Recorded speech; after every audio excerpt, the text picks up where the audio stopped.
ओमा हम गोदना गोदे वाली बनल बन वाला के है वाला हम डायलॉग में तू ही मारा वीडियो में नहीं खा या एक रोल अदा कैले वाला लड़का हो करिया गंजी पहले में खड़ा हो जाते रे सब देख ले तनी वीडियो छोड़ वो बेचारा पहिर के आ ओढ़नी तिरछा डाल ले बा देही के ये बे कुंवार गोदना गोदे वाली बिया अभी नया नया भर्ती भइल बिया आई तो ओढ़नी डाल ले बिया तिरछा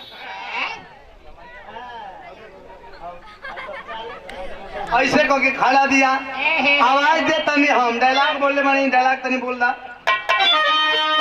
अरे का रे राजा वो पैसा ले पैसा कोमल यादव चाचा को से पुरस्कार चरणों में प्रणाम सब भैया लोगों को प्रणाम अरे का रे राजा बोले यारवा अरे दिन दोपहरिया में कोनो को दवा वाली ना मिली है सका रे काहे न रे तनी कस के आवाज दे अच्छा आवाज लगाई अच्छा तो सुन आवाज लगावे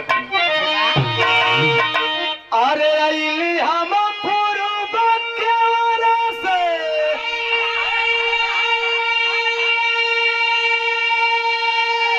अरे हम लगाइन के ना बारू लोग हो तनी कस के आवाज दे रे और जोर से अरे अइली हम पूर्व के से अरे घर के तेरा सामानवा गोदवा न हो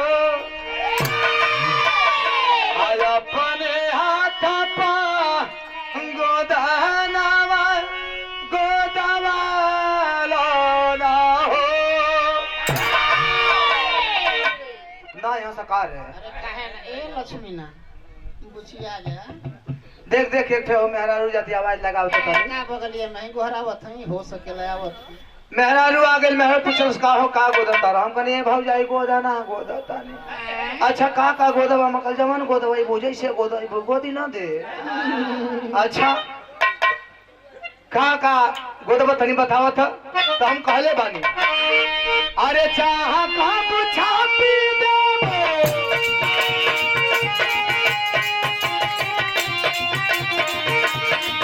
चाह का पूछा पी देबो तू करा निशानवा गोदवा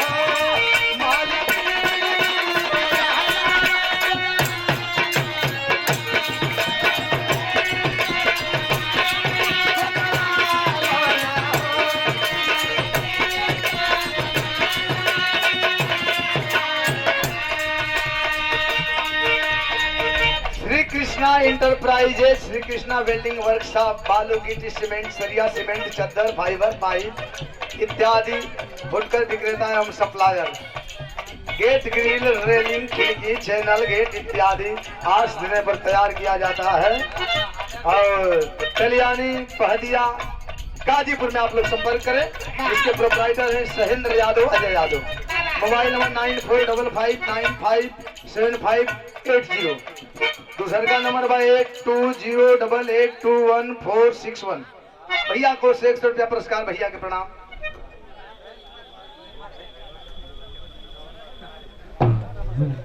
रामाश्रय यादव यूट्यूब चैनल भी है इनका। माया म्यूजिक के आप मालिक हैं। इनके यूट्यूब के माध्यम से बहुत यूट्यूबर लोग तो बैठे हैं, लेकिन जो आएंगे उनका उनका भैया कहा जाएगा। खर्च तो कुछ लगेगा ना। तो ये रामाश्रय भैया माया म्यूजिक से पुरस्कार दे हलन 100 रुपया सुंदर पुष्पार भैया के प्रणाम। आप लोग चैनल को सब्सक्राइब करिएगा, हर लाइव का आनंद लीजिएगा। और कहे की मीनाक्षी राज गौले बाड़ी हमारे साथ में। चलिए हमारे हाथ में मीनाक्षी मऊना लिख देबो। हम कहनी मीनाक्षी मऊना सुना का हो सकेला। राजाऊ के ना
स्वर्गीय बलिराम यादव के सुपुत्र राजेंद्र यादव नई कोट से 200 रुपया सुंदर पुष्पहार भैया के प्रणाम, सब भैया लोगों के प्रणाम। भानु प्रताप राजभर 51 रुपया भैया के प्रणाम, सब भैया लोगों के प्रणाम है। आशीर्वाद देव सब कहे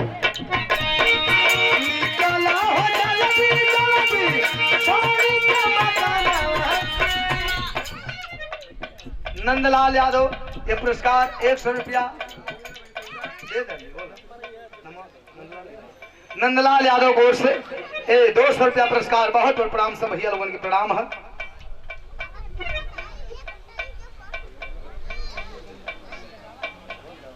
भोले यादव ललन उस्ताद सरैया से 100 रुपया पुरस्कार, बहुत बहुत प्रणाम।